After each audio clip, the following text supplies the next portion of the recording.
What's up, guys? This is a new series I'm going to do called Studying in Car Rider Line. I just made that up just now.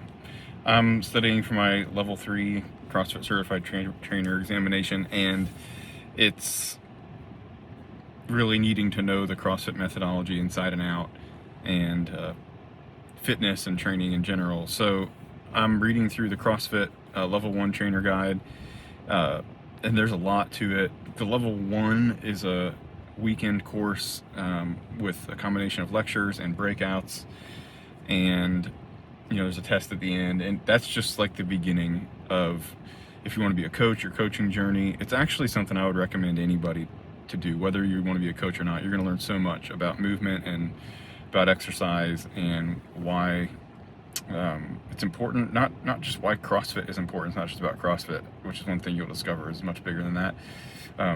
But really, it's like the manual for the human body and expressing your genetic potential to its maximum. So anyway, the first article in the level 1 training guide is called Understanding CrossFit, and it's written by Greg Glassman, 2007. And there's just a lot of good stuff in here. So I'm just going to read the first paragraph. It says, from the beginning, the aim of CrossFit has been to forge a broad, general, and inclusive fitness. It's right there in that first sentence that the purpose of CrossFit is to build well-rounded fitness, and inclusive, meaning you're able to do anything. It says, we sought to build a program that would best prepare trainees for any physical contingency, prepare them not only for the unknown, but for the unknowable. Here comes the car rider people to get my tag.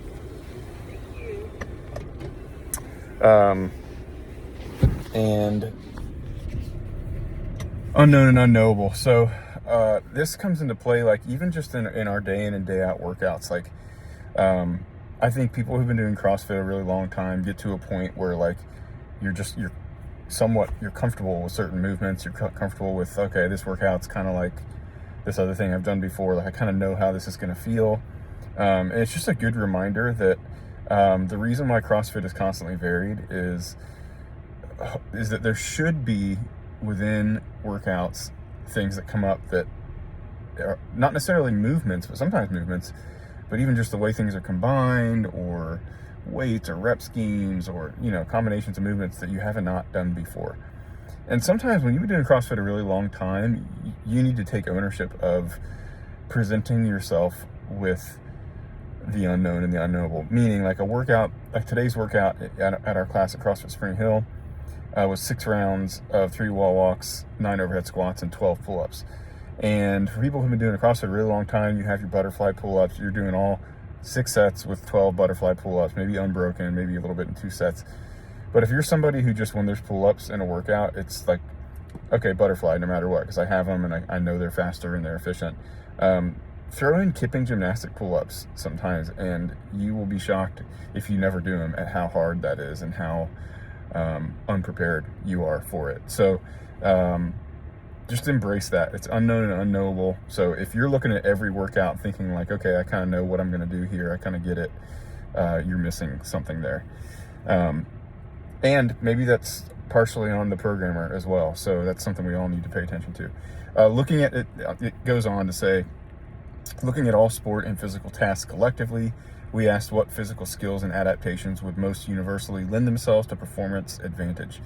Capacity culled from the intersection of all sports demands would quite logically lend itself well to all sport. In sum, our specialty is not specializing. So CrossFit is not built to make you better at soccer or better at baseball or better at football. It's not built to make you a better weightlifter. It's not built to make you a better gymnast. It's not built to make you better at endurance. As far as any of those things alone, it's built to make you better at all of it. And as soon as you start specializing, it's always going to be at the expense of other domains. So if you want to specialize or really focus on running, for example, that's totally fine, but there's going to be a point of diminishing return, and there's going to be a point where you will lose gains in other areas, which is totally fine if that's what you want to do. But it's just like, eyes wide open. CrossFit is not a specialty It's not about specializing in any certain thing. It's about being good at all of it. It goes on. So this is the prescription, and this is the definition of CrossFit right here. CrossFit is constantly varied, high intensity, functional movement. Constantly varied, high intensity, functional movement. And we'll break that down as we get deeper into this. I'm just going to keep going until the car rider line starts moving, which is probably, I don't know, 1 minute. And then I'll stop and we'll continue this another day. Constantly varied, high intensity, functional movement. So constantly varied, it's different every day. That's what we were just talking about. It's not specializing. It's preparing for the unknown and unknowable. It's looking at what physical capacities would lend themselves well to any sport. So that means lots of different things combined in constantly varied ways. High intensity. High intensity doesn't mean max intensity every day. It just means that you get more results with more intensity. Not at the expense of mechanics and things like we'll talk about that, but high intensity is how you get results. Functional movement, and I'm going to keep reading because this is what it goes on to explain as far as what functional movement is. Functional movements are universal motor recruitment patterns. They are performed in a wave of contraction from core to extremity. They are compound movements, i.e. they're multi-joint. They are natural, effective, and efficient locomotors of body and external objects. But no aspect of functional movement is more important than their capacity to move large loads over long distances and to do so quickly. We'll come back to that. So what does it mean, universal motor recruitment patterns? That means that if I told you to sit down in a chair and stand up, you're essentially going to do a squat. And it's not because I'm teaching you how to do a squat. It's just because it's the way your body is designed to move. So that's what universal motor recruitment patterns is like. The way your body is designed to move, essentially. As opposed to, like, you have to remember when Greg Glassman first started putting out the CrossFit training methodology, the average person would go in a gym and sit on a machine and do like a pec deck, which wouldn't be a universal recruitment pattern. What in life are you doing that? Not, and we'll get into that more. But they are performed in a wave of contraction from core to extremity. This is super important. And it comes into play so much in the movements we do, which is that the power is generated from the core of your body, meaning your hips, your quads, your hamstrings, your glutes, and then it's a wave of contraction out to your extremities.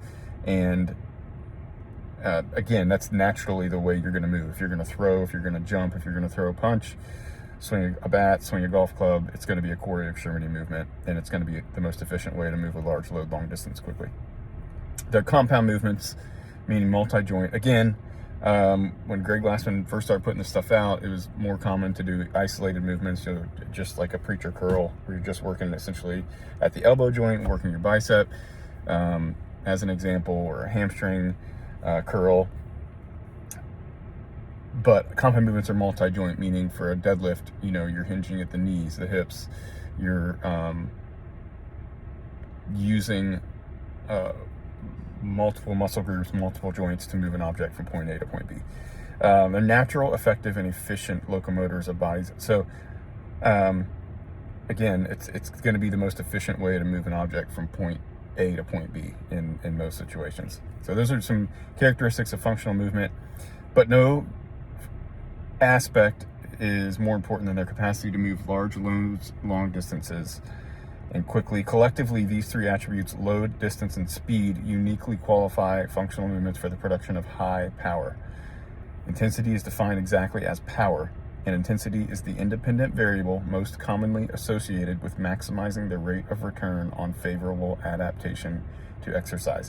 So that's a really fancy way of saying intensity gets results, and intensity drives results. Large loads, long distances quickly. That's going to come into play in the definition of fitness later. Load, distance, and speed or time. So moving a load, how far are you moving it, how long did it take? And you can mathematically determine that as the power equation. So you can determine how much power you're outputting and have a measurable metric to determine the amount of fitness, essentially, that you have. So that's another really important part of CrossFit. It's measurable, repeatable. It's not just a subjective, like I sweated a lot, or I was breathing hard, or that felt like a good workout, but it's how much power did you output. Okay, car line's about to move. That's all I got. Intensity gets results. Our specialty is not specializing, and functional movements are a different animal than your isolation joint movements and machines, and it's how you're going to move objects the most efficiently. All right, another one coming soon. Next time in Car Rider Line.